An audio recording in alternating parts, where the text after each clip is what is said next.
Ng tangkong saka pampaasim ka kamatis. Yan o.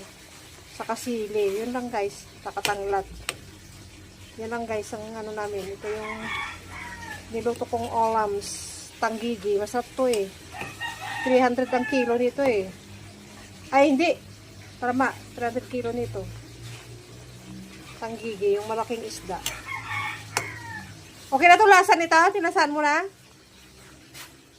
Ay, pwede na yan. Uber ko kayo. Pwede na to guys. Luto na.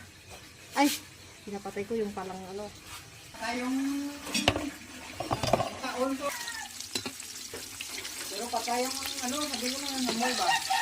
Nagluto ng ano nakaraan.